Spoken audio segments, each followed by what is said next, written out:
friends, it's Shay. Welcome back to my channel. So it's been a while since I did a sit down video like this, but final season is coming up very soon.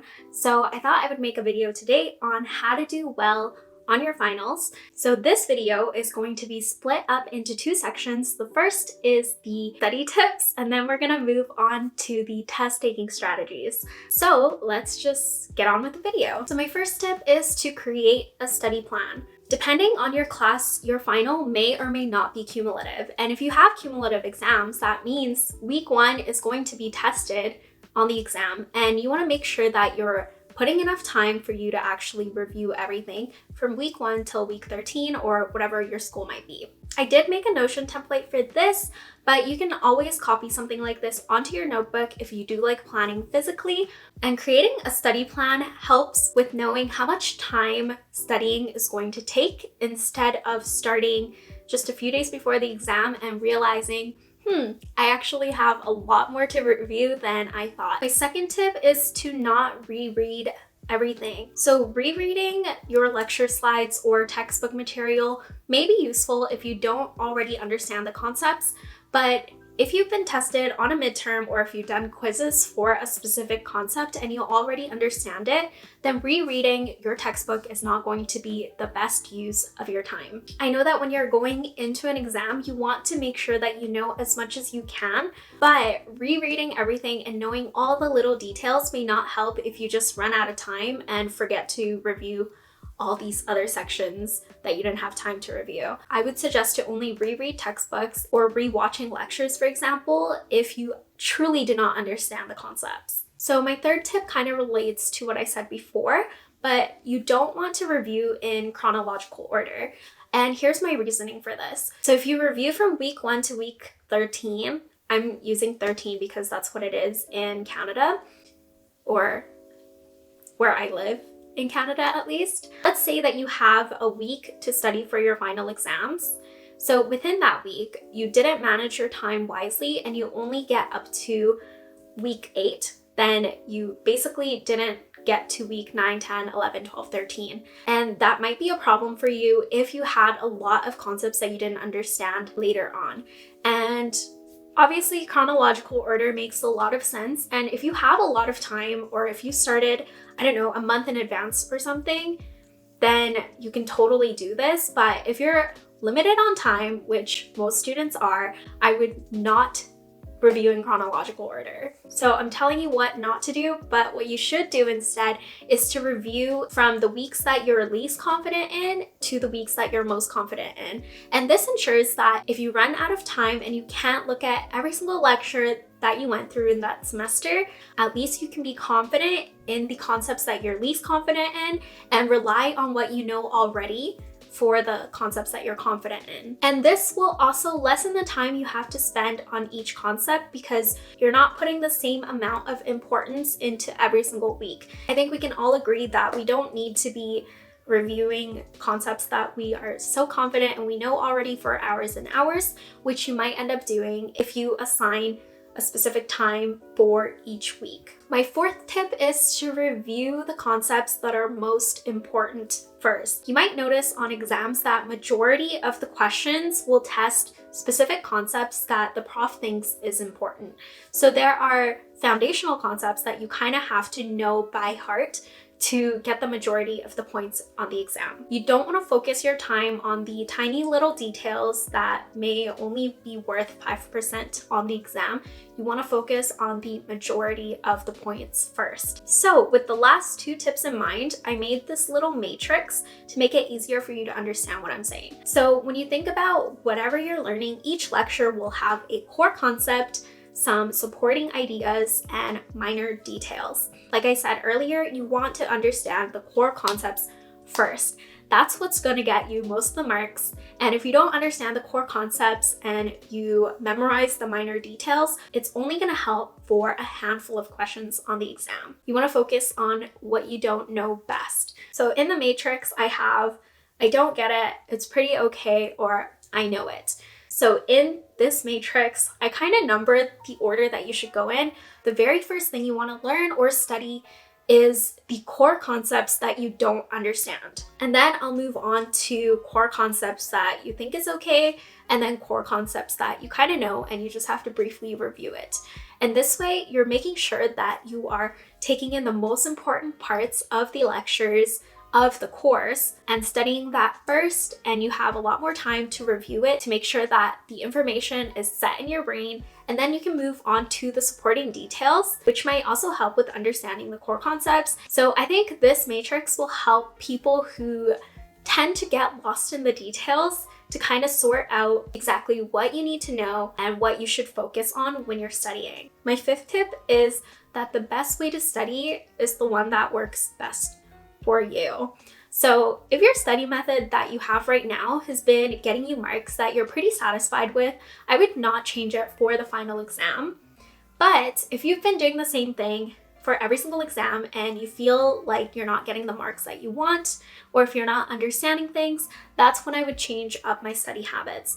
I think we all have a tendency to compare ourselves to others, and especially in the study community on the internet, you will have people telling you ways to study, I don't know, like this video, but I want to emphasize that everyone's very different in their learning and their study techniques, and one thing might work for you and one thing might not. So if you have something that works for you already, great, just keep it. But if you feel like your study methods aren't getting you the grades that you want, then I would suggest all of these other study methods that have been proven to be effective in most students. So these are general study techniques like doing practice problems, explaining concepts to others, using mnemonics, using flashcards, and heavily focusing on active recall. My tip number 6 is to give yourself more time to study for tougher classes. Sometimes when I watch these videos on YouTube, there are people that are like, you need to study for 2 hours per lecture hour, or some kind of random study rule, but there isn't really a key number that you need to study for to do well. Some people grasp concepts much faster than others, and some concepts are easier to grasp than others.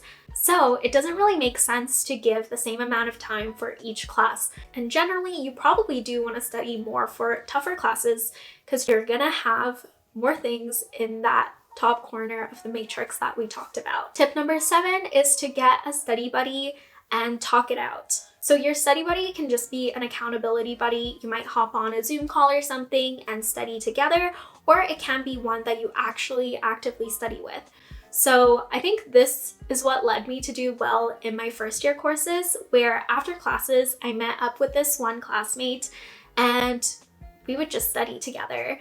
And we would just go over concepts that we learned in class and explain it to each other. So I like having a study buddy for 3 main reasons. One is that I'm focusing a lot on active recall, because if I'm with someone else, I don't want to look at my notes and kind of cheat. I'm more likely to explain concepts just off of my brain and off of what I was able to grasp in class. Second is that it makes it easy for me to know that I don't know things, because that's what you're supposed to do on an exam anyways. And third is that it keeps me accountable and it makes me stay on top of the study leaks. That was the study section, and then we're gonna move on to test taking strategies. So a little disclaimer, I'm not really sure how applicable these are to the Faculty of Arts and Social Sciences, because most of my classes are in science. So if you have tips that I don't mention that are useful, make sure to comment below. So before the exam actually starts, I would figure out how many questions are on the exam. And I do this for every single exam where my prof tells me how many questions we'll have, because I can calculate about how much time I can spend for each question. Or it might be even better if they can tell you how many points the exam is, because I can calculate how much time I can spend per each point. And this forces me to just keep going and writing the exam and skipping questions if a question is taking too long. Tip number 2 is to make sure that you are taking care of your mind and body as well as you can. Generally, people do better on exams if you get the right amount of sleep, and you are eating nutrition-dense foods, and that you've had some movement in the day. I know exams can be very stressful. I still stress out about exams, and I know a lot of the stress in your life is out of your control. So during the exam season and even the night before your exam, think of ways that you can actually control and manage your stress and make sure that you have enough sleep, because you want your mind to be working at its best when you're actually in the exam room. This is another tip for before the exam, but I would suggest to not hang out near the exam room. So I made this mistake in first year where I would always go near the exam room because you don't want to be late, but I would hang out so close that like everyone near the doors are just still studying or like quizzing each other. I realized that that makes me more anxious, because if they're quizzing each other and I don't know the answer to whatever they said, I'm more likely to just panic because you don't have enough time to learn that concept or whatever, and you're just panicking for no reason, because at that point you can't really do anything about it. So obviously you want to be near the exam room, but I would suggest to not be too near, or put on headphones. Try to relax as much as possible, because all you can do is do your best. Tip 4 is right when you grab the exam paper and you're allowed to open it, I would skim through it really quickly to figure out where the bulk of the exam points are. You don't have to answer the long form questions first, but you have an idea of how to answer it, or the multiple choice question might be able to help you, because sometimes some questions are related and the options in the multiple choice section might spark an answer in you to help you answer the long form one. If you feel relaxed enough, because I know I get too anxious when I take exams that I try to do some of the multiple choice first to kind of calm myself and then go do the long form, but if you're relaxed enough, I would suggest to start with the long form answers first and writing down the main points, especially if you can answer in bullet forms, because you're making sure that you're getting the points and you're not running out of time at the very end. And tip number 5, this may also help with managing your stress during the exam, but I would suggest to answer the questions that you're most confident in. If you stumble upon a question that you don't know the answer to, look at it and just think of answers in the back of your head, but I would move on to answering other questions, because if you just stare at the question, it will not be helpful, because time is ticking and it's probably going to make you panic more if you just don't know. So you want to go answer questions that you know more of, and you start to feel a little more confident during the exam, and then you can answer that question right at the very end. When you're doing multiple choice questions, make sure that you read every single answer and pick the best answer, because I've done this sometimes where I would just read the question and see option A and be like, oh, that's right, and then I'll circle it and move on to try and save time. But sometimes you might get those questions wrong because there's an even better answer at the bottom. So try to skim through all of the choices and pick the best one. If you're running out of time, just guess. It's better to just have something down than to leave it blank. I know in high school, I used to leave questions blank because I didn't want the teacher to think that I'm dumb, but that was probably the dumbest thing I could be doing, because your teachers aren't judging and no one actually cares about your test that much. So just write whatever you can, whatever you think is remotely related, and you may end up with some partial marks. And then my last tip is to make sure that you're reading the questions carefully.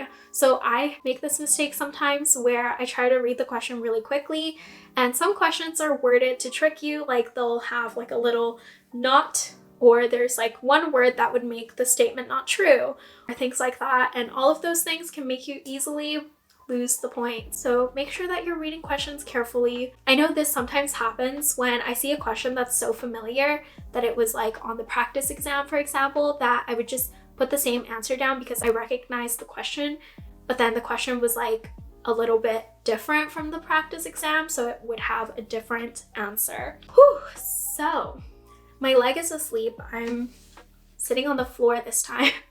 But I hope these tips are helpful for you. I truly wish that you have a great exam season. I know exams are stressful and we're all in it together. As always, thank you so much for watching until the very end, and I hope you have a sunny day.